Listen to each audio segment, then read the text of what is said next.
क्या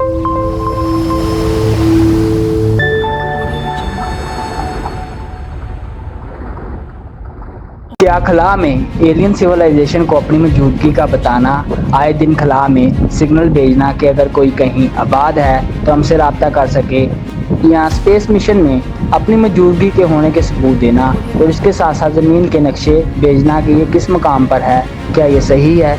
मरूफ बरतानवी साइंसदान Stephen Hawking की जानब से की जाने वाली आखिरी नसीहत में इन्होंने कहा था कि इंसानों को किसी भी अजनबी मखलूक से रब्ता करने की कोशिश नहीं करनी चाहिए। सन 2010 में डिस्कवरी चैनल के लिए फिल्माई जाने वाली एक डॉक्यूमेंट्री में स्टीफन हॉकिंग ने इंटरव्यू देते हुए कहा था कि इंसानों के अलावा यकीनन कोई ना कोई मखलूक कहीं ज़रूर आबाद है, लेकिन इसके साथ इन्होंने इंसानों को खबरदार किया था कि ऐसी किसी भी मखलूक से राब्ते की कोशिश नहीं करनी चाहिए। स्टीफन हॉकिंग का मौक़िफ़ था कि ऐसी मखलूक बनी नौए इंसान की तबाही का बाइस बन सकती है।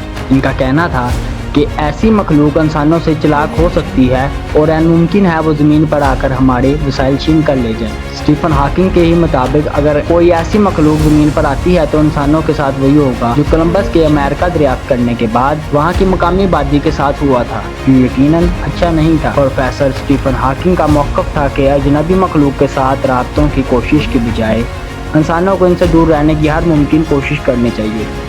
इनका कहना था अगर हम अपनी मिसाल ही लें तो हमने कितनी तरक्की की है। अगर कोई और जहानत वाली मखलूक आती है तो हो सकता है वो कुछ ऐसी सूरत अख्तियार कर ले जिसको मिलना शायद हम पसंद ना करें। ख्याल रहे कि साइंसदानों की जानब से खला में ऐसे मिशन भेजे गए हैं जैसे वॉयेजर 1 और वॉयेजर 2 जैसे, जिन पर इंसानों की तस्वीर के साथ ज़मीन तक पहुंचने के नक्शे भी थे। इसके साथ मुमकिन तौर पर दूसरे सियारों पर आबाद मखलूक के साथ रब्ता करने की नीयत से खला में रेडियो बीम्स भी भेजी गई हैं। प्रोफेसर हॉकिंग का कहना था कि वो समझते हैं कि ये सोचना कि कोई और मखलूक भी कहीं आबाद है बिल्कुल मंतकी है, लेकिन असल मसला ये मालूम करना है कि वो कैसी है और उसकी नेचर किस तरह की है।